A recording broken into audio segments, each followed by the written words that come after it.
Em festas familiares, atividades divertidas são planejadas para criar memórias juntos.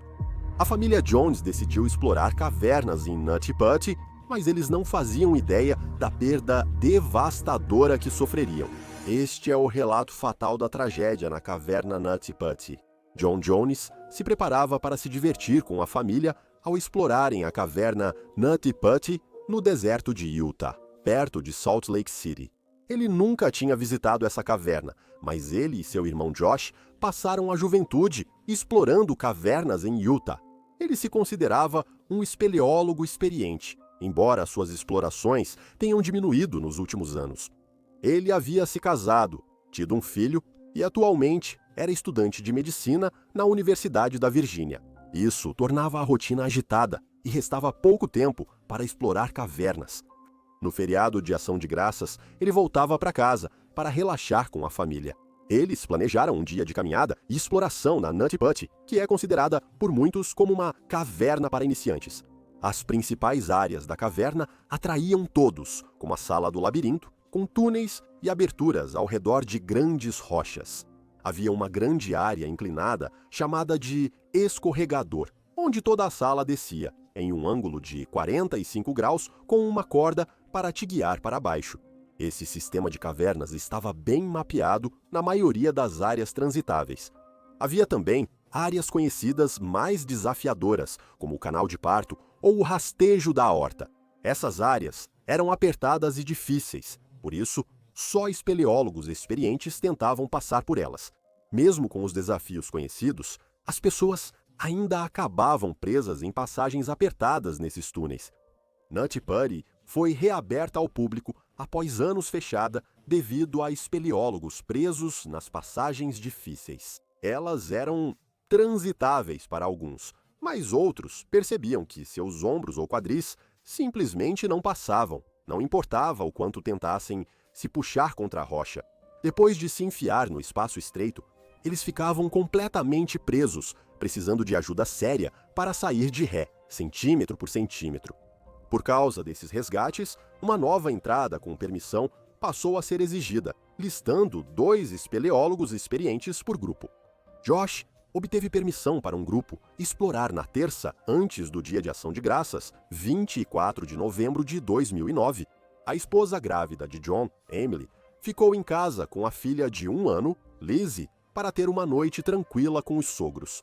O grupo de 11 familiares e amigos iniciou pelas principais seções abertas da caverna. John e seu irmão Josh levaram 2 amigos para buscar túneis mais desafiadores para explorar.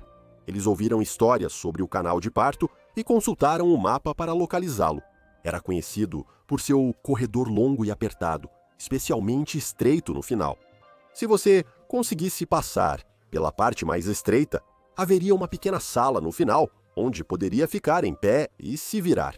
Eles sabiam que o canal estreito poderia causar pânico, até em espeleólogos experientes. Eles se espalharam para tentar encontrar esse túnel específico. John e Josh pegaram a passagem à esquerda, avançando por um pequeno túnel por cerca de 4,5 metros. Ele subia e descia em vários níveis nos próximos 3 metros.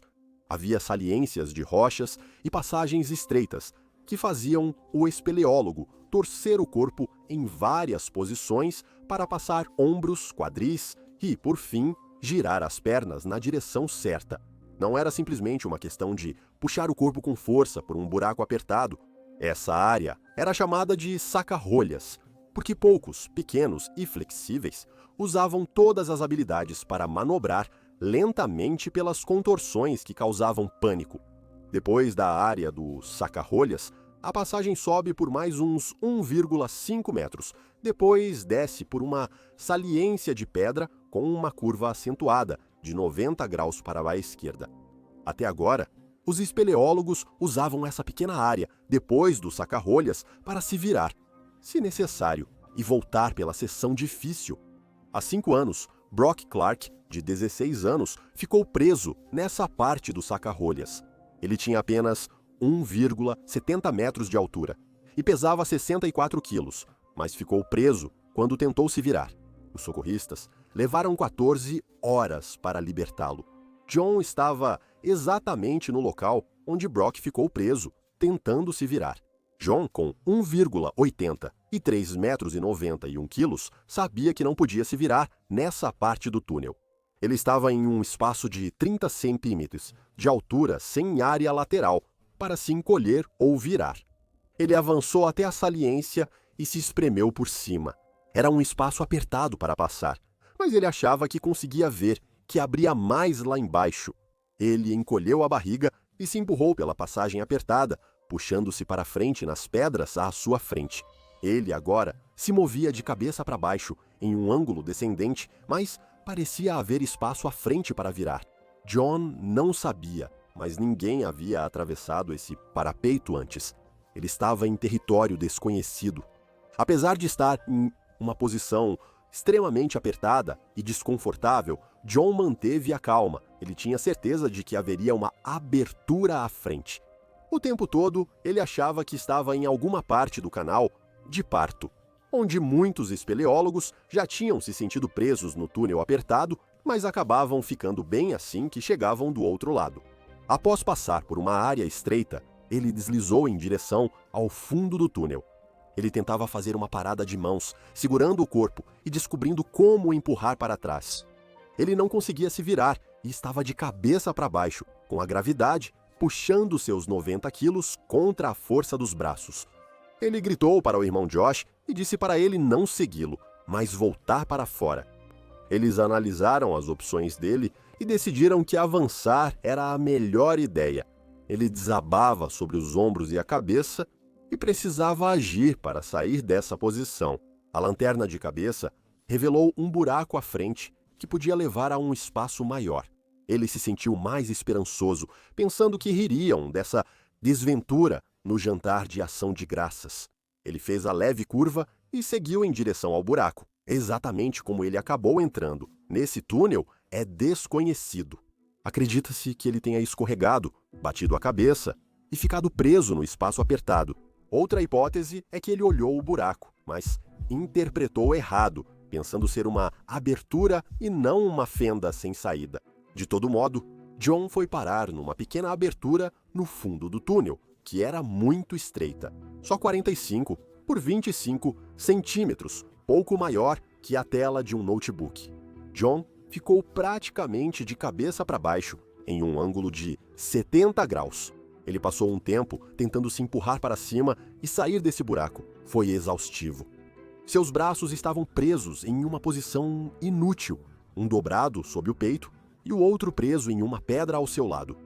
Ele lutou contra as paredes, mas logo percebeu que não conseguiria subir 5 pés de volta ao túnel. Suas panturrilhas e pés ainda estavam livres no corredor, mas suas pernas agora estavam presas no lado mais estreito do buraco, com apenas 20 centímetros de largura. Ele gritou por Josh de novo. Seu irmão sabia que ele tentava se virar, então os gritos eram um sinal ruim. Josh voltou para aquele espaço apertado e percorreu o caminho em espiral. Desta vez, ao contrário do irmão, ele foi com os pés primeiro e seguiu em direção à voz de John, subindo pelo parapeito. Ele, finalmente, se deparou com uma cena alarmante. Ele podia ver as pernas do irmão saindo da rocha como se ela o tivesse engolido inteiro. Ele avançou lentamente até que seus pés conseguiram apertar uma das pernas de John. Ele tentou segurar e puxar para cima, enquanto John empurrava do lado dele. Após várias tentativas, ambos estavam exaustos e frustrados. Josh percebeu que era algo sério e que precisariam de ajuda profissional para tirá-lo dali. Eles concordaram que Josh buscaria ajuda, enquanto John tentaria manter-se calmo e relaxado. Enquanto Josh buscava ajuda, outro amigo entrou para avisar John de que ele não estava sozinho. Por várias horas, John permaneceu preso de cabeça para baixo, concentrando-se principalmente na tarefa de respirar. A fenda pressionava seu peito, permitindo só respirações rasas. Todos os esforços dele para subir, na verdade, o fizeram afundar ainda mais na fenda. A gravidade o pressionava cada vez mais contra as paredes ásperas do túnel, intensificando o controle sobre seu corpo exausto. Quando a ajuda chegou, a socorrista de cavernas, Suzy Matola, foi até John, que estava preso. Já era 12h30. e John estava de cabeça para baixo havia 3 horas. Suzy, com 1,60 metros de altura, atravessou facilmente a área em formato de saca-rolhas. Cordas foram amarradas nos tornozelos dela como precaução, caso ela também ficasse presa. Ela checou John e avisou que o tirariam dali. Ele provavelmente sentiu alívio ao achar que a ajuda profissional chegou e logo se livraria da armadilha. Suzy amarrou fitas de escalada nas pernas dele e as levou até o início do túnel. Várias tentativas foram feitas para puxar as cordas e tentar tirar John de volta para cima e para fora da fenda. O atrito nas cordas impedia soltar John com eficácia. Ele seguia preso, sem conseguir usar os braços para ajudar totalmente. Após tentarem alternativas mais agressivas, optaram por um sistema de polias para erguer John e retirá-lo. Uma polia já fora usada com sucesso quando Brock Clark ficou preso 5 anos antes. Mesmo tendo um plano de como ajudar, esse não era um local fácil para se trabalhar. Cada equipamento tinha que ser levado desde a entrada, levando quase 1 hora para chegar ao outro lado do saca-rolhas. O túnel era tão apertado que só ferramentas elétricas pequenas podiam ser levadas. Só uma pessoa de cada vez podia ajudar lá dentro, e precisava ser pequena ou magra para se mover bem no corredor. Não era uma situação ideal, cada polia exigia tempo extraordinário para ser instalada. Durante esse tempo, os espeleólogos tentavam conversar com John, consolá-lo e compartilhar histórias para mantê-lo calmo e falando. Ele, mórmon devoto, buscava consolo rezando e cantando nessa situação surreal. John passou a noite de cabeça para baixo e já apresentava sinais das limitações físicas do corpo para suportar essa posição. O corpo humano não suporta ficar muito tempo de cabeça para baixo. Todo o sistema circulatório é projetado usando pulsos de pressão do coração para mover o sangue para frente pelo sistema, enquanto válvulas e vasos fibrosos seguram o sangue e impedem que ele volte para trás. Esse fluxo unidirecional equilibra pressão, gravidade e válvulas para manter o oxigênio nos tecidos e eliminar toxinas pelos rins. O corpo de João lutou contra a gravidade por mais de 12 horas. O cérebro não suporta essa pressão de fluido. Os fluidos e toxinas estavam se acumulando nos pulmões por falta de circulação adequada.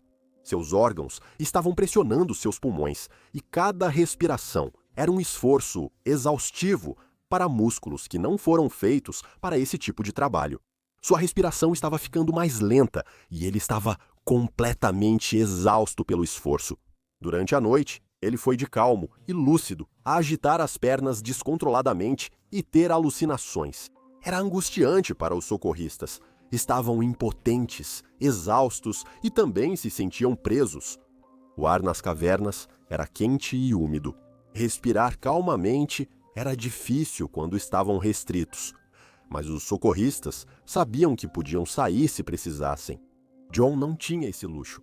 Ele não conseguia expandir o peito para respirar, e o ar ao seu redor estava perdendo a concentração de oxigênio pouco a pouco.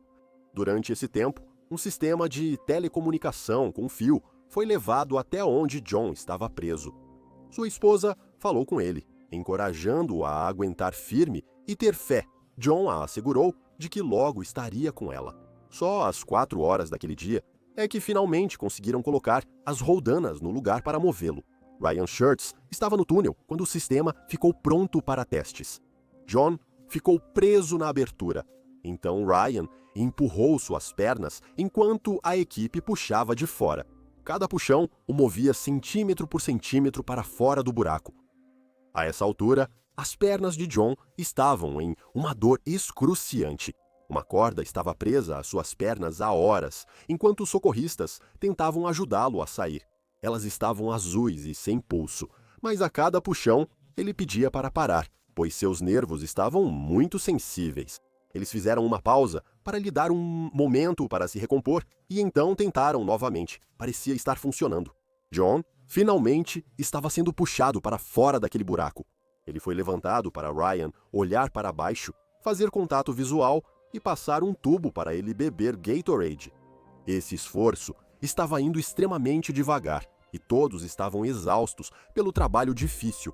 Ryan estava em um túnel de 30 centímetros de altura com a cabeça próxima às pernas de John, enquanto era retirado lentamente da fenda de 25 centímetros. Apesar de algum progresso ao levantá-lo, ainda não estavam mais próximos de tirá-lo dali. As pernas dele batiam no teto baixo do túnel e não dava para torcê-las para a passagem. Após 19 horas de cabeça para baixo, ele já não controlava as pernas. Sem sua ajuda, para dobrar os joelhos, pensaram em quebrar suas pernas para colocá-lo de volta na passagem, pois o tempo para John estava acabando. Então, em um momento súbito de dor lancinante, Ryan desmaiou. Quando voltou a si, ele estava sangrando muito e confuso. A corda que prendia a roldana ao arco natural da caverna se rompeu e lançou o mosquetão e a roldana no rosto de Ryan. Ele teve ferimentos no rosto, lábio, língua e sofreu concussão. Precisava sair rapidamente. John voltou ao ponto de partida, preso no túnel, com os braços sem circulação e as pernas dormentes. Ele não conseguia se libertar de forma alguma. Esse momento marcou o início do fim de John Jones. Depois que Ryan foi examinado no poço e levado para o hospital, seu pai, Dave, ocupou seu lugar no túnel com John. Levou 1 hora para restabelecer as cordas do sistema de poliás, e Dave tentou amarrar uma corda ao redor do corpo de John, mas não conseguiu passar a corda pelo tronco preso dele. Durante todo o tempo com John, Dave não respondia. A operação dependia da colaboração de John para o resgate ser eficaz.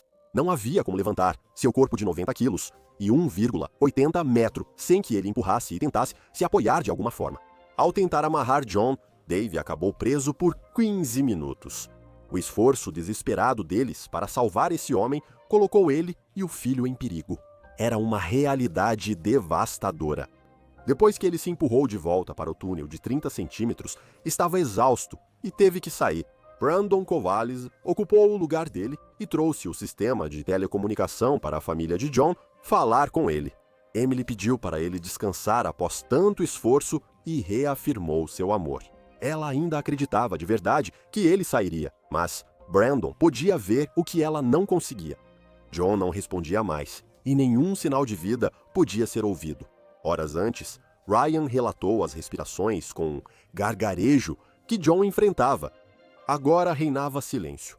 A equipe de resgate se reuniu perto do poço, na caverna, e discutiu a situação. Foi determinado que um profissional médico precisaria confirmar que ele realmente havia falecido. Um paramédico foi enviado para a seção estreita para confirmar o que se suspeitava. John Jones foi declarado morto às 11h56 da quarta-feira, 25 de novembro. Equipes de resgate tentaram libertar John por 24 horas seguidas, mas não conseguiram devido à sua posição invertida. O tempo passou e ele ficou sem tempo. John sobreviveu incríveis 27 horas em uma posição invertida, o que é 3 vezes mais do que o previsto como possível. Os 6 membros da equipe de resgate que chegaram até John naquela prisão de pedras foram verdadeiros heróis. Eles se voluntariaram para uma área não mapeada e arriscada da caverna. Eles foram altruístas, mantiveram a calma e nunca desistiram de um resgate que parecia impossível. Após concluírem que não seria possível recuperar o corpo, John foi deixado para sempre na seção Ed's Push da caverna Nutty Putty. Todo o sistema de cavernas foi fechado com concreto, para nunca mais ser explorado novamente. Uma placa foi colocada lá para homenagear a vida de John Jones. Em agosto de 2000, 5 jovens adultos exploraram uma caverna subaquática pouco conhecida na montanha Y, em Provo, Utah, chamada Caverna da Morte. Eles não sabiam do perigo mortal que os aguardava. No fim, só um retornaria. Este é o desfecho fatal da tragédia da Caverna Gollum. Na quarta-feira, 17 de agosto, um grupo de 5 amigos saiu para jantar e eles acabaram discutindo sobre uma caverna secreta na encosta da montanha Y. A montanha fica ao lado do campus da Brigham Young University, por isso muitos estudantes já conheciam a caverna. 2 jovens espeleólogos haviam feito um levantamento completo da caverna de Gollum apenas 1 ano antes. Ela não parece muito hospitaleira à primeira vista, já que está coberta por cerca de 30 centímetros de água e tem apenas 1,20 m de altura. Exige que quem entra se agache para atravessar o túnel de quase 30 metros em um riacho raso. Para muitos caminhantes, isso não seria divertido, mas, para quem conhece a caverna secreta, o desafio pode atrair. A seção secreta da caverna exige que você se abaixe por um buraco cheio de água com cerca de 45 por 60 centímetros. Mesmo para aqueles que sabem o que há do outro lado, esse momento assustador pode parar até os exploradores mais ousados. Naquela noite, o grupo decidiu se testar nessa caverna escura e pouco convidativa. Eram 2 da manhã quando eles chegaram à área da caverna. Eles ficaram um tempo sentados fora antes de entrar na caverna rasa. Jennifer Gilbraith já havia atravessado o túnel alagado e tranquilizou os outros, dizendo que conseguiriam prender a respiração e nadar 5 metros até a próxima caverna. Apesar de ter ficado com hipotermia e desmaiado durante a experiência anterior, Jennifer ainda estava animada para mostrar esse lugar secreto aos amigos. Blake Donner, Scott MacDonald e Ariel Singer concordaram em tentar. Um quinto amigo, Joseph Ferguson, decidiu esperar do lado de fora da caverna principal até que eles voltassem. Com apenas uma lanterna, os 4 seguiram até a pequena abertura no chão da caverna. Já eram 4h30 da manhã e estava completamente escuro lá fora. Um a um, criaram coragem para se abaixar na passagem estreita com água gelada. Jennifer foi primeiro, pois era a única que já tinha ido lá. Eles viram a cabeça de Jennifer sumir sob a água e uma pequena ondulação quando ela atravessou. O túnel alagado era do tamanho de uma porta de geladeira, com 60 centímetros de largura e 1,20 m de altura. Um por um, Blake, Scott e Ariel também se jogaram e seguiram na direção que Jennifer havia indicado. Havia uma corda presa a uma rocha na caverna principal. Ela atravessava o túnel subaquático amarrada a um pedaço de madeira na caverna. Como o túnel era tão estreito, provavelmente não acharam necessário usar uma corda para voltar à entrada. Parece que você não poderia errar. Infelizmente, não é o caso. Brian Lamprey, espeleólogo anterior, disse que ao retornar, passou pelo buraco de saída e chegou a um beco, sem saída, cerca de 1,20 m adiante. Desesperado, ele viu que estava cercado por uma parede de rocha. Ele recuou desesperado, segurando-se no teto até achar o buraco. O tempo extra o fez ter certeza de que aquilo acabaria em morte. Ele teve muita sorte de encontrar o buraco apenas 1 segundo antes de encher os pulmões de água. Nesse dia, os 4 atravessaram até a pequena caverna a 5 metros dali. Havia espaço para ficarem em pé e se mover. A caverna tinha cerca de 2 metros de altura, chegando a 2,7 metros no centro. Isso deixava cerca de 1 metro de espaço de ar acima da água. José ficou sentado, esperando seus amigos voltarem. Ele não sabia quanto tempo ficariam na caverna. Sem um plano claro, apenas esperou. Após quase 1 hora, ele entrou na caverna e viu o buraco com água, mas não havia sinal da lanterna ou do grupo. Já eram 5h30 e ele não tinha certeza do que fazer. Ele chamou amigos que conheciam a caverna e depois a polícia. Às 6h25, ao nadarem para a caverna interna, provavelmente estavam nervosos, sem fôlego e com o coração acelerado. Assim que seus rostos saíram da água, eles provavelmente respiraram fundo, aliviados. O ar desse pequeno espaço provavelmente era ruim. Na espeleologia, esse termo indica ar diferente dos habituais 21% de oxigênio a 79% de nitrogênio, com outros gases em pequenas quantidades. Como a caverna era estagnada e a fonte de água fechada, o acúmulo de dióxido de carbono era provável por várias causas. Com o tempo, enquanto os visitantes estavam na câmara interna, o oxigênio diminuía e o dióxido de carbono aumentava. O dióxido de carbono também é conhecido por se acumular em cavernas de calcário devido à erosão e à infiltração proveniente da decomposição de plantas. Havia indícios de que velas foram deixadas acesas, reduzindo o oxigênio disponível. Sem fluxo de ar, o dióxido de carbono teria se acumulado em uma concentração maior ao nível da água. A evolução seria gradual, e os amigos que iam à caverna secreta não saberiam das condições do ar na câmara interna. Mesmo que os espeleólogos ficassem poucos minutos, a dificuldade em pensar, se mover e respirar tornaria o retorno perigoso.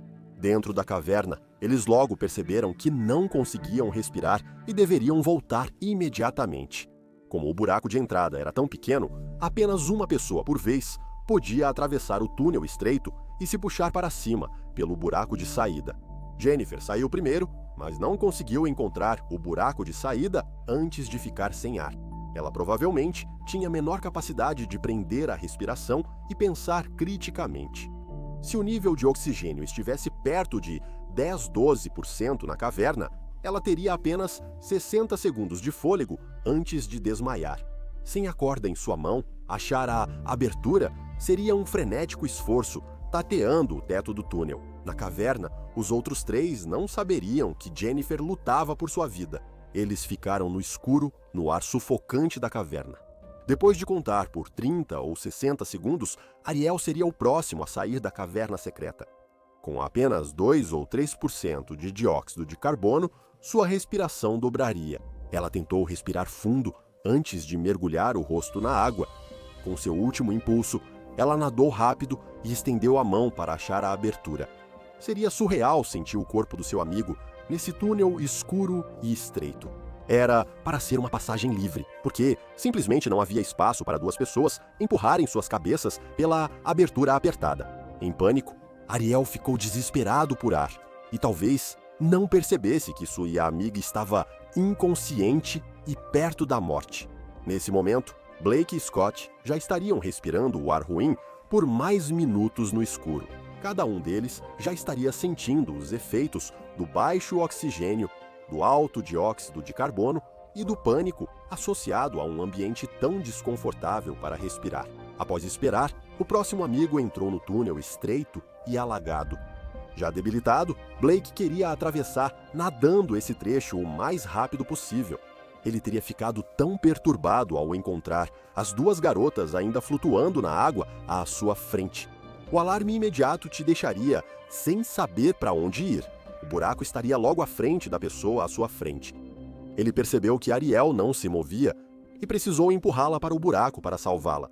Num túnel de 60 centímetros de largura e 1,20 metro de profundidade, passar ou empurrar alguém era quase impossível. O último espeleólogo, esperando sozinho na caverna escura, teria sido o que mais sofreu. Ele estava ansioso para sair dali para sempre. Sua jornada pelo túnel seria interrompida quando ele encontrasse seus amigos. Nesse estado tão debilitado, ele pode ter desmaiado muito rapidamente. Quando as autoridades chegaram, não foi fácil resgatar os amigos, possivelmente presos na caverna interna. Eles logo bombearam ar na caverna para tentar restaurar o oxigênio. Eles bombeavam água para criar um espaço de ar no túnel, permitindo a entrada dos socorristas. Quando a água baixou um pouco, eles encontraram o corpo de Jennifer Galbraith flutuando na entrada do túnel. Depois de bombear por mais 1 hora, eles encontraram os outros 3 amigos, Ariel, Blake e Scott, todos juntos, voltados para o buraco de saída. Com base nas evidências do local, informações de Joseph Ferguson, autópsias indicando o afogamento e relatos de outros exploradores, podemos determinar o que provavelmente ocorreu. Seria difícil imaginar 4 jovens adultos, saudáveis, se afogando sem algum problema no ar. Em um espaço de apenas 4,5 metros, 4 amigos se afogaram. Eram jovens corajosos, entre 18 e 28 anos no auge da vida. Após recuperar os corpos, a entrada da caverna foi concretada para evitar novas entradas e possíveis mortes.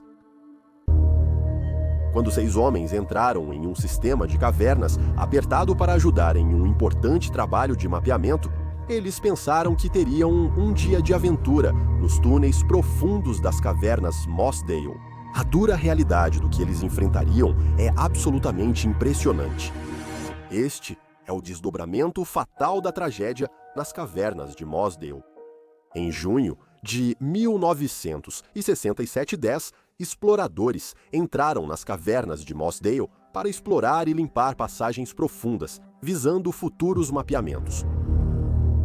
Essas passagens não eram bem documentadas pelos padrões de espeleologia. mas os dois líderes do grupo estavam confiantes em sua capacidade de conduzir o grupo com cuidado.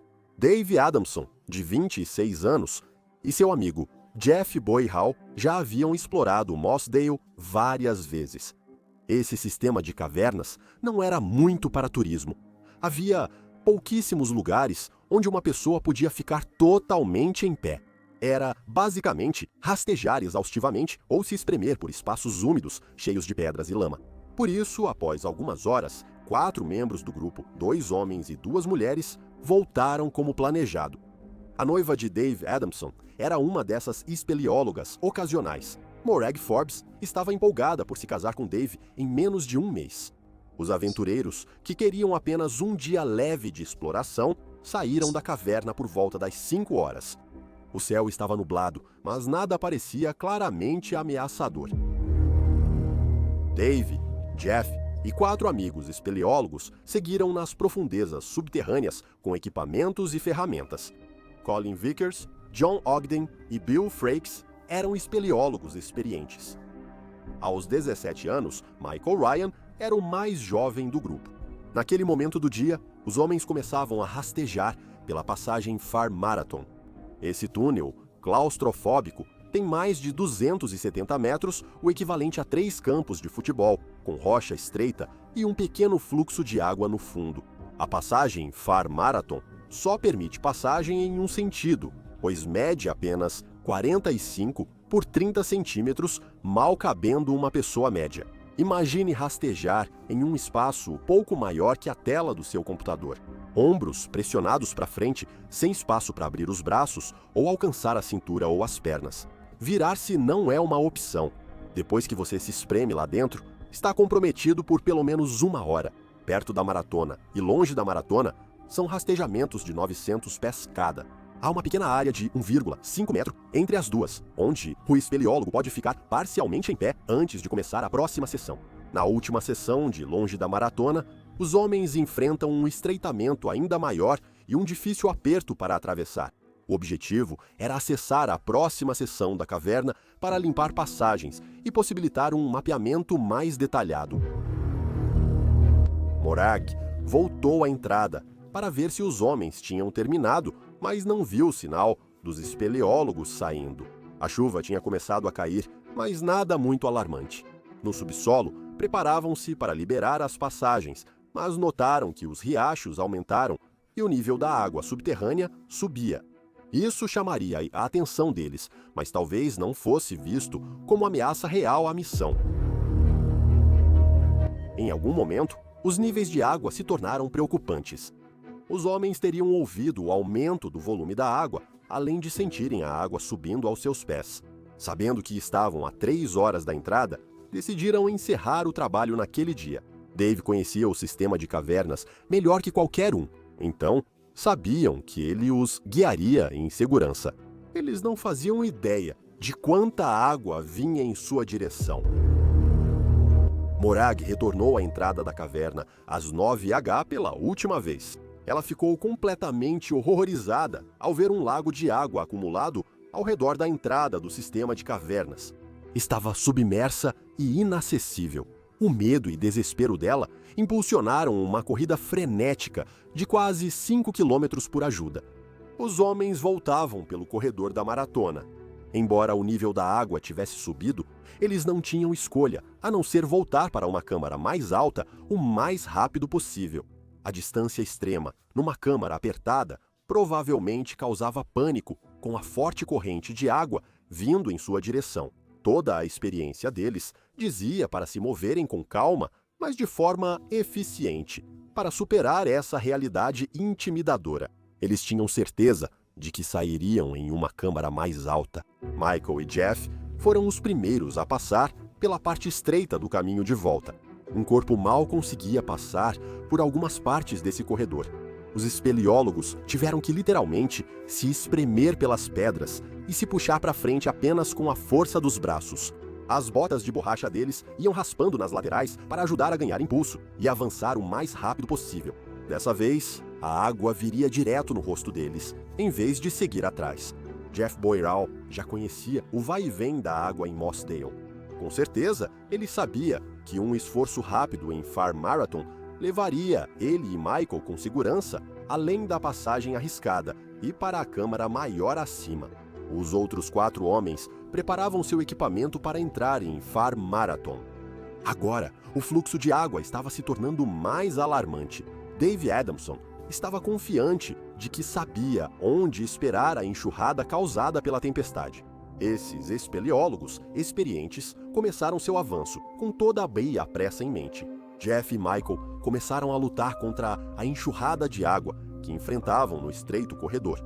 Ela subiu além das mãos e depois dos ombros. Eles buscaram a fenda mais alta no corredor para erguer o rosto, enquanto a água invadia o túnel.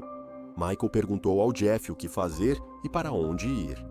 A água inundando o corredor estreito aumentava sem saída segura. A assustadora verdade era que nada podiam fazer. Dave guiou os outros pelo túnel apertado, tentando vencer o aumento da água. Durante o Far Marathon, eles encontraram a mesma realidade devastadora que seus amigos haviam enfrentado. A água estava alta demais. Eles se viraram para elevar seus rostos acima da água que subia, procurando os menores bolsões de ar. Mas estava claro que simplesmente não havia como escapar dessa armadilha. John Ogden provavelmente foi o último no túnel e ouviu os gritos desesperados de seus amigos para voltar. Percebendo que não havia como seguir em frente, ele empurrou com as mãos para deslizar seu corpo para trás, usando os pés para levantar o peso do corpo. Era questão de segundos para agir antes que ele também ficasse totalmente submerso na água. Ele encontrou uma pequena fenda acima de sua cabeça, onde encaixou a cabeça e o corpo para respirar o último momento de ar. Talvez a água parasse e ele se protegesse nesse pequeno espaço de ar. Era apertado demais para caber alguém, mas na luta pela sobrevivência, ele enfiou o corpo e o rosto na fenda estreita. Fora da caverna, um grande resgate começava. A entrada da caverna estava bloqueada por um lago, mas ainda havia esperança de que os homens tivessem achado uma câmara segura para esperar a água baixar. Socorristas vieram com tudo. Centenas de voluntários ajudaram a barrar a entrada e instalar bombas para tentar retirar a água da boca da caverna. Isso faria o nível da água na caverna baixar, liberando passagens para a movimentação segura. Na tarde de domingo, um dia após a entrada dos homens na caverna, os socorristas alcançaram Far Marathon. Gritaram algumas vezes para avisar aos homens que a passagem estava livre e que podiam descer da câmara de espera. A dura realidade só foi revelada quando 2 pares de pernas saíram da borda do túnel. Jeff e Michael haviam erguido os troncos numa saliência ao longo do caminho para tentar respirar as últimas bocadas de ar. A situação foi devastadora para os socorristas, que ainda tinham esperança de que os espeleólogos experientes tivessem encontrado salvação em uma bolsa de ar. 5 corpos foram encontrados um a um. O de John Ogden apareceu 2 dias depois. Ele se encaixou de forma tão agressiva na fenda acima que foram necessárias dezenas de buscas para localizar seus restos contorcidos. Todos os 6 homens se afogaram em uma enchente repentina, inescapável, que encheu toda a caverna de água. A caverna foi fechada após a tragédia e segue como local de descanso dos 6 homens. Em 1970, amigos dos espeleólogos entraram no sistema fechado para mover os corpos para uma câmara superior. Ela foi renomeada como Santuário. Ao fazer uma descoberta incrível, um espeleólogo vê sua euforia virar pavor diante de uma falha catastrófica nas profundezas da Terra.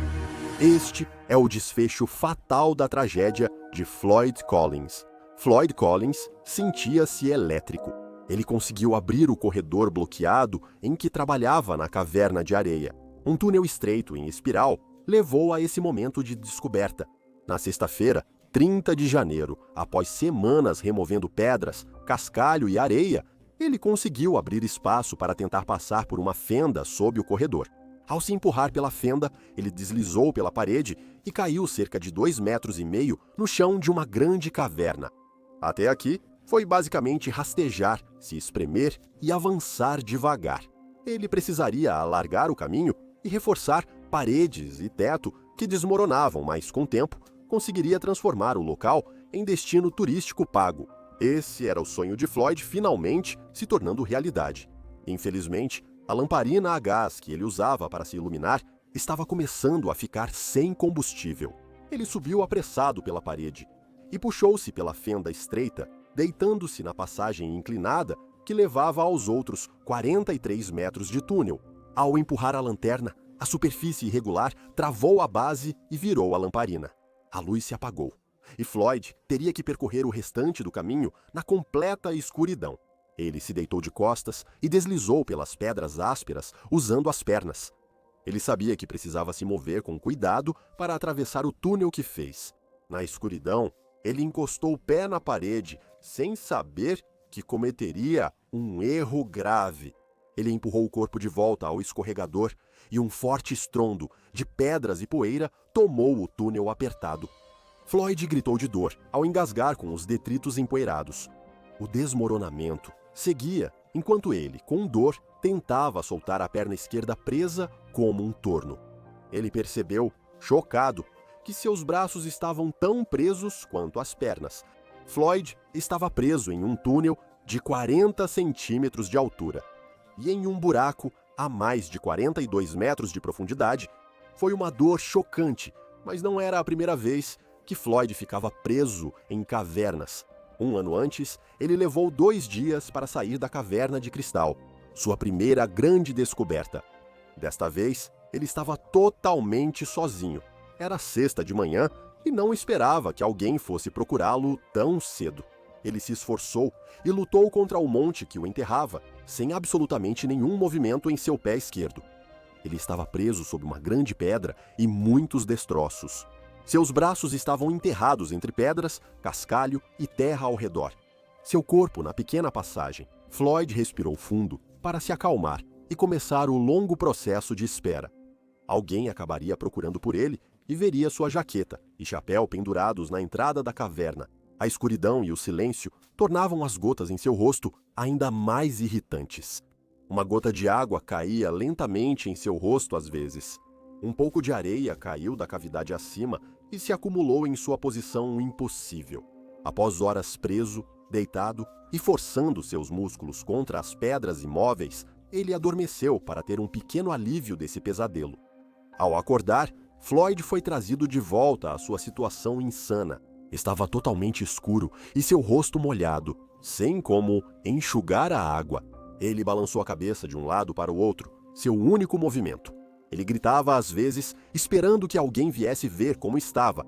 O esforço dele para mover o corpo foi exaustivo. Seus dedos raspavam pedras e cascalho, mas os braços seguiam firmes junto ao corpo. O sol se pôs na cesta e a manhã chegou sem que soubessem que Floyd estava preso. Ele continuou seus ciclos de gritos e luta contra a rocha, depois desmaiando de exaustão. O filho adolescente do dono foi checar Floyd, pois ele não voltou na noite anterior. Floyd frequentemente dormia em outros prédios do local ou até na caverna. Jewel Estes viu o casaco de Floyd e entrou na caverna. Ele chamou por Floyd e um aliviado Floyd respondeu dizendo que precisava de ajuda. Jewel era pequeno, mas não um cara de caverna. Ele se espremeu por uma área estreita de desmoronamento, mas parou na chamada sala de retorno. Ele ouvia Floyd claramente, mas não teve coragem de enfiar a cabeça na abertura de onde vinha a voz. Floyd entendeu que precisava da ajuda séria de seus irmãos. Ele pediu que Jewel chamasse adultos experientes nesse tipo de resgate. Embora estivesse com fome e sede, Floyd ficou aliviado. Alguém finalmente sabia onde ele estava, então logo o tirariam dali.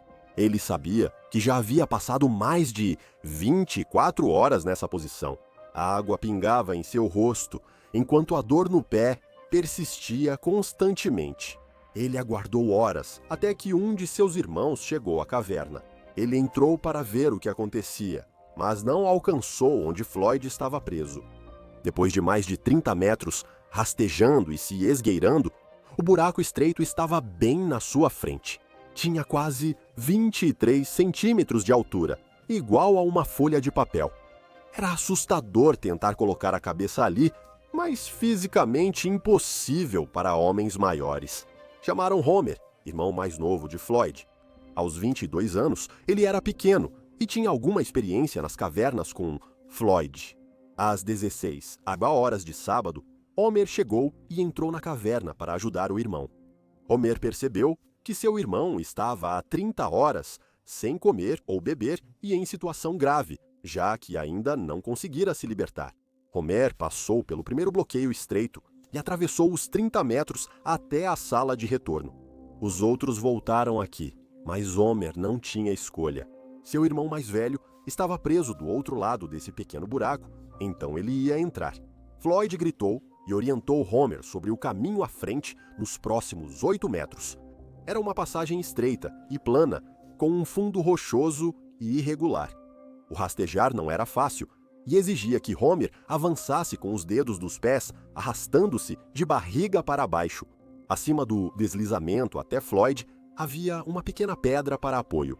Homer achou que entrar na passagem minúscula era difícil, mas ao olhar para baixo, viu o rosto do irmão. O deslizamento até ele tinha só 3 metros, mas era muito estreito. Ele desceu com os pés primeiro, mas o túnel estreito o mantinha na vertical. Ele teria dificuldade para se agachar ou se curvar para ajudar Floyd. Ainda assim, Floyd se alegrou ao ver alguém em sua caverna. Homer deslizou para baixo para ajudar, mas achou a situação chocante. Floyd estava enterrado até o peito em escombros. Se o túnel de descida não fosse tão pequeno, isso talvez não parecesse tão assustador, mas a natureza da situação impedia Homer de simplesmente alcançar e tirar as pedras do túnel. Não havia para onde movê-las, e mesmo que houvesse, alcançá-las exigiria uma incrível contorção do corpo dele. Homer levou café e linguiça para Floyd, animando-o ao ver que sua família estava ali para salvá-lo.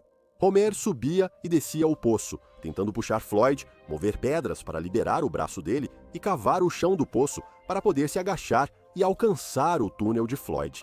Como ninguém conseguia passar pelo buraco na sala de retorno, Homer tentava sozinho mover a terra ao redor de Floyd. Cada vez que ele removia uma pedra ou um pouco de terra, mais caía da terra compactada, exposta acima do túnel. Homer, desesperado, trabalhou intermitentemente por 16 horas cavando, subindo e escorregando de volta.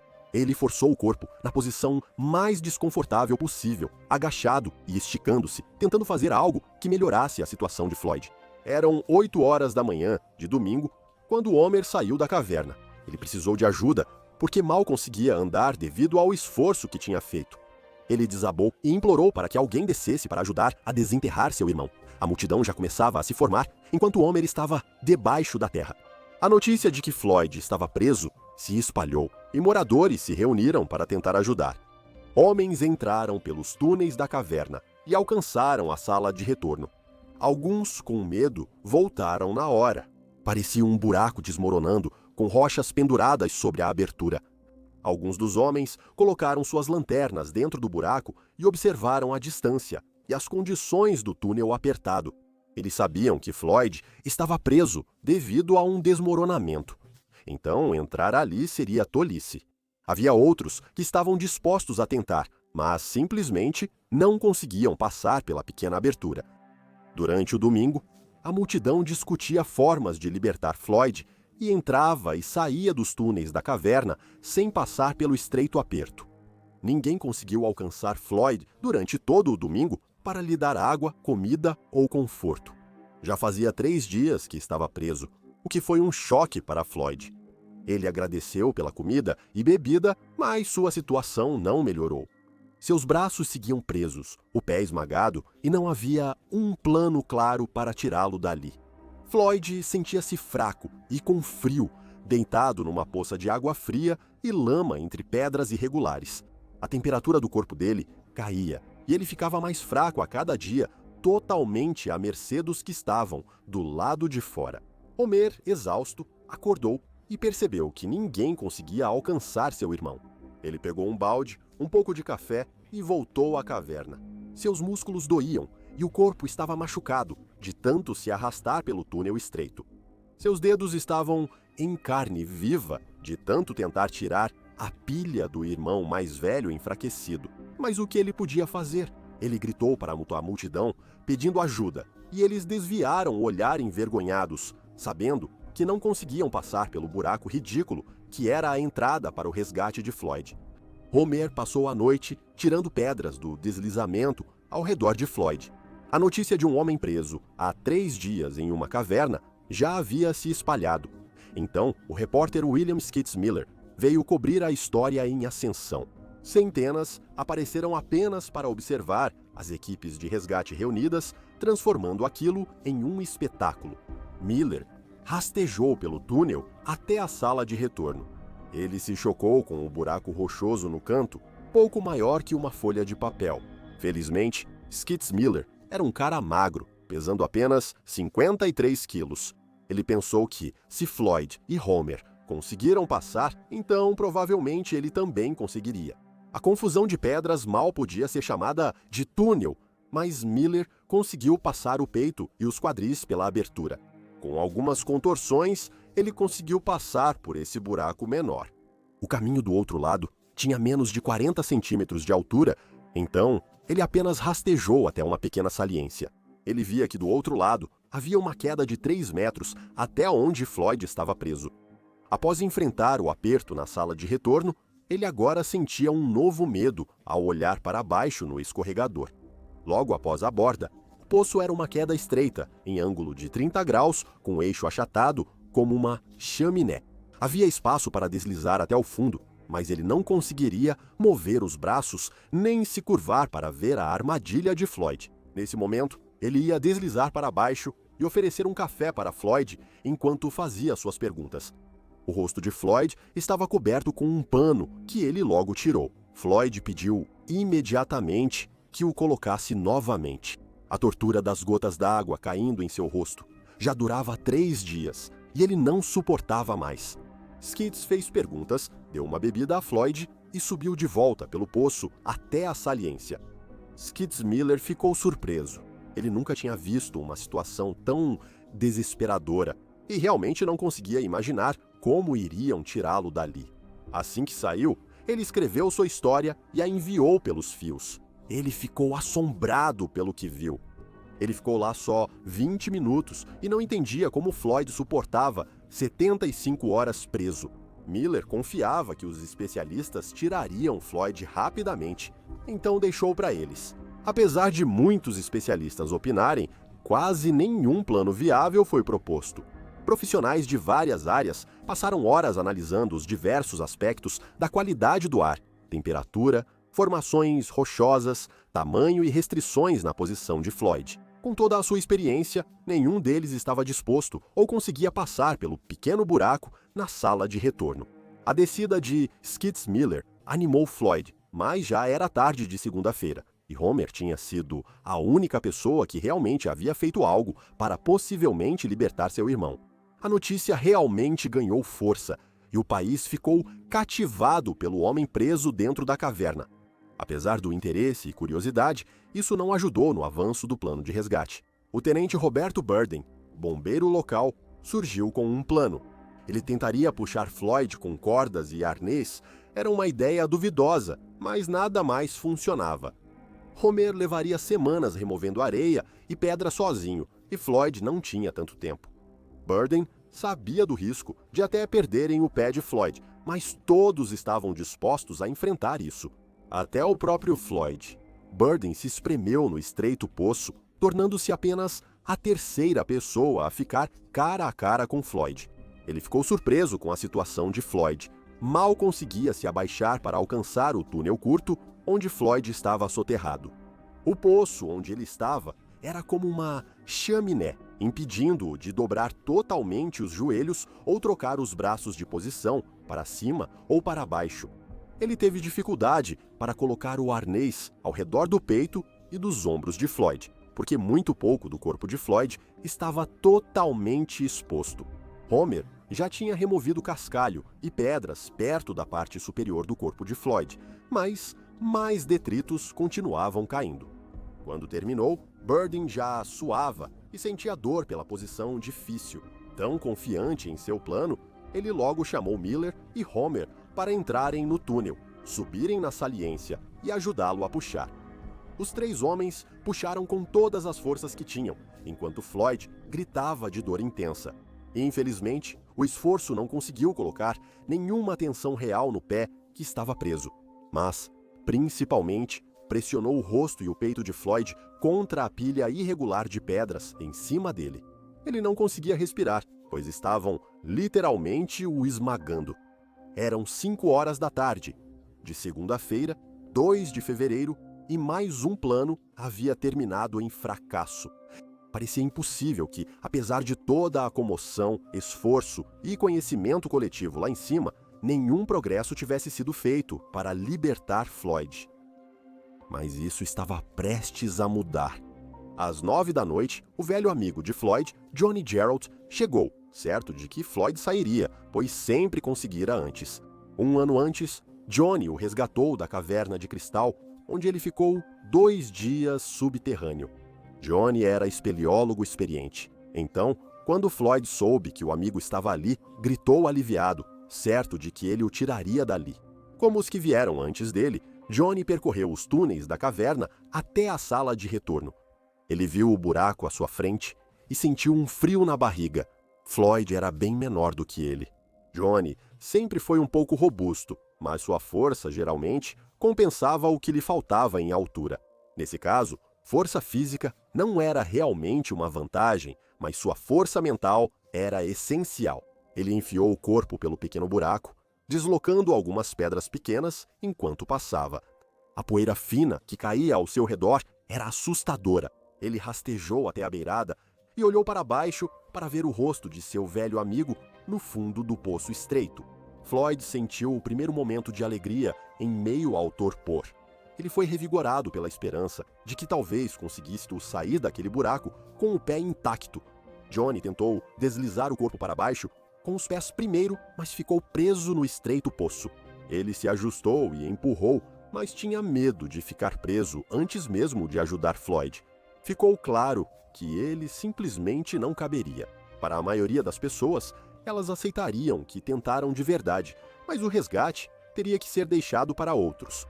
Mas não Johnny. Ele podia ouvir o desespero na voz de Floyd e simplesmente não conseguia suportar a ideia de ir embora. Johnny passou 3 horas quebrando pedra no poço. Ele cinzelou as áreas estreitas, pegando os pedaços com cuidado para não caírem em Floyd abaixo. À meia-noite, Johnny, cansado, mas decidido a tentar de novo. Desta vez, ele deslizou pelo poço e alcançou Floyd no túnel abaixo. Durante 6 horas, Johnny usou toda a sua força. Ele encheu baldes com pedras e cascalho que cobriam o peito de Floyd. Cada esforço fazia ele inclinar desconfortavelmente a cabeça para alcançar o túnel de Floyd com os braços. Ele puxou, raspou e encheu baldes. Eles eram içados e despejados para que ele pudesse abrir espaço para liberar os braços de Floyd e, com sorte, tirar aquela pedra do pé dele. Após exaustivas 6 horas agachado e curvado, forçando cada músculo, Johnny foi até onde conseguiu. Seu corpo robusto não alcançava além da coxa de Floyd. Já era início da manhã de terça-feira, e Johnny subiu para descansar por um curto período. Após Johnny subir, Floyd ficou sozinho no túnel estreito por 12 horas, o que foi especialmente difícil. Parecia que tanto progresso havia sido feito, mas o problema principal ainda existia. Não importava o quanto puxasse ou girasse, seu pé não se movia. Ele estava com frio e medo. Ele estava deitado em uma poça de água lamacenta a 10 graus e nem os cobertores conseguiam afastar o frio dos ossos. Floyd estava preso há mais de 4 dias e não via o sol desde a manhã de sexta-feira. Ele se sentia estranho, tendo alucinações com anjos e sonhando que dormia em sua cama. O tempo passava devagar e ele se perguntava quando alguém voltaria para ajudá-lo. Assim, ele esperou. Skits Miller continuou relatando sobre o aprisionamento de Floyd, mas voltou na terça à tarde e viu que ele seguia no mesmo lugar, sem plano para soltar seu pé. O grande problema continuava sendo que ninguém estava disposto a se espremer pelo buraco impossível que separava Floyd de todos os especialistas. Miller ficou comovido. Percebendo ser um dos poucos que alcançavam Floyd, reuniu os trabalhadores da caverna e decidiu continuar o trabalho de Johnny por ser menor. Às 17h30 de terça-feira, ele voltou ao estreito poço e usou um balde para continuar removendo as pedras soltas e o cascalho ao redor das pernas de Floyd. Ele se espremeu no túnel com Floyd pressionando Corey, do corpo contra a parede a cada trecho de terra pedregosa. Skits limpava balde após balde até enxergar melhor a pedra que atrapalhava. À medida que o dia passava, trabalhadores instalaram luzes pelo túnel até a área do poço. Essa iluminação revelou o que antes não se compreendia. A rocha não só pressionava o pé de Floyd, como também havia escorregado para dentro da fenda da caverna. Isso criou uma cunha que prendeu a rocha tão firme que não se movia ao empurrar ou puxar. Após a inspeção, Miller foi falar com os especialistas. De todos os suprimentos que eles tinham, a única coisa que poderia, possivelmente, caber no pequeno buraco era um pé de cabra e um macaco pequeno. Não era o ideal, mas teria que servir. Skits estava funcionando puramente à base de adrenalina agora e sentiu uma onda de esperança de que Floyd poderia estar livre em apenas algumas horas. Ele se ajeitou de novo, no assento desconfortável no fundo do poço. O macaco e a alavanca foram empurrados lentamente até o fim do túnel, perto dos pés de Floyd. Miller não alcançava tão longe, mas empurrou com os dedos para deslizar o macaco até lá. Ele girou devagar a alavanca para erguer a plataforma até a borda da rocha. Inclinar-se e estender os dedos até o limite era um trabalho meticuloso. Suas costas tiveram espasmos e ele lutou contra as cãibras tentando fazer aquilo funcionar. Sem alcançar, ele moveu novamente e depois uma terceira vez, contorcendo o corpo a cada esforço para se mover à esquerda ou direita. Ele desabou e arfou de exaustão. As palavras calmas e tranquilizadoras de Floyd queimavam em sua mente. Floyd o encorajava suavemente. "Você consegue, cara. Eu acredito em você, cara." Miller não podia desistir desse homem. Ele pediu alguns blocos de madeira e passou por uma série de posicionamentos e reposicionamentos, tentando levantar a pedra, mesmo que só um pouquinho. Em certo momento, o macaco conseguiu uma boa pegada na borda da pedra e cada pequeno quarto de volta estava segurando. Skits girou um pouco e segurou, depois girou mais um pouco, sentindo que a pedra estava realmente começando a levantar. Então todo o aparato desabou com um leve tilintar. Ele tentou repetidas vezes, fazendo pequenos ajustes, mas nunca conseguiu mover a pedra. A 1 hora, após 8 horas de tentativa, ele desabou de exaustão. Ele estava exausto mental e fisicamente. Ele enrolou a última lâmpada do fio em volta do pescoço de Floyd para aquecê-lo e voltou para a superfície. Ele só queria chorar de exaustão, raiva e pena. Agora era o início de um novo dia, quarta-feira, 4 de fevereiro. Homens da Companhia de Rocha e Asfalto de Kentucky verificaram a estabilidade dos túneis. O reforço da seção frontal da caverna facilitou o acesso e abertura dos caminhos para a maioria das tentativas dos socorristas. O problema era que à medida que você descia mais fundo na caverna, as paredes e o teto estavam cedendo e inchando, começando a literalmente fechar o caminho. Os trabalhadores na sala de retorno estavam tentando descobrir se conseguiam alargar o pequeno buraco quando um estrondo assustador foi ouvido vindo de dentro. Os trabalhadores informaram a equipe lá em cima a notícia devastadora de que havia ocorrido um desabamento. Todo o túnel estava instável e qualquer pessoa que entrasse estaria arriscando a própria vida. Johnny Gerald novamente se levantou e se ofereceu para entrar. Ele avançou lentamente pelos corredores apertados e ficou atento a qualquer novo desmoronamento de pedras.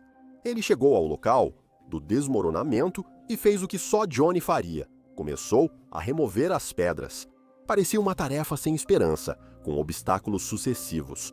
Uma pedra de cada vez era cuidadosamente retirada, tomando cuidado para não mexer no cascalho rochoso que estava logo acima da própria cabeça dele. Esse esforço durou mais de 8 horas, agachado e deitado, esticando exaustivamente os braços acima da cabeça. Quando ele achou que não conseguiria mais se mover, conseguiu abrir uma pequena passagem que revelou a luz ainda brilhando lá dentro. Floyd ainda estava se comunicando, embora parecesse estar enfraquecendo após quase 6 dias preso. Johnny sabia que teria que conseguir uma onda selvagem de adrenalina para remover essas últimas pedras e então tentar salvar seu amigo. Já eram 22h30 e o caminho foi aberto novamente. Johnny foi buscar ferramentas para soltar o pé de Floyd da pedra. Ele reuniu os homens que fariam parte da Brigada do Balde para remover as últimas pedras e cascalhos ao redor das pernas de Floyd.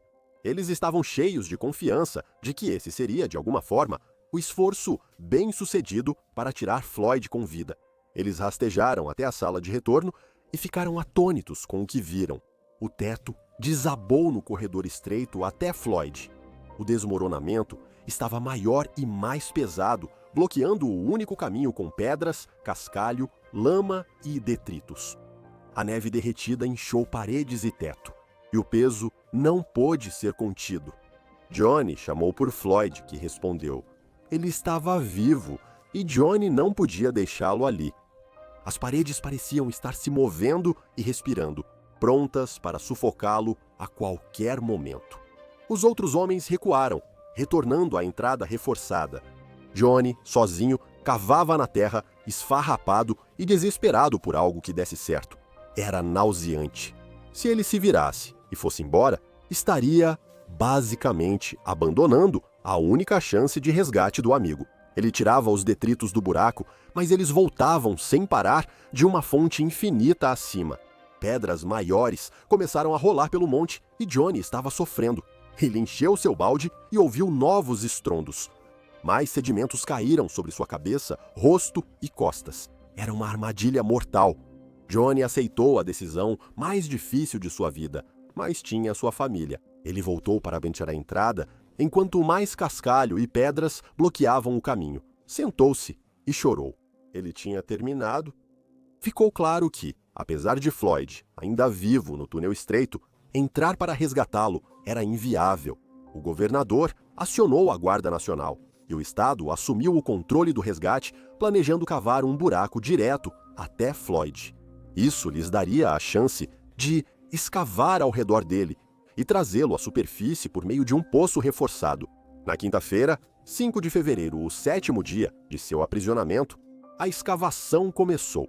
E estavam otimistas, esperando chegar a Floyd em 30 horas. Eles precisavam cavar um poço de 17 metros de profundidade e depois cavar lateralmente para alcançar a passagem estreita que levava até Floyd.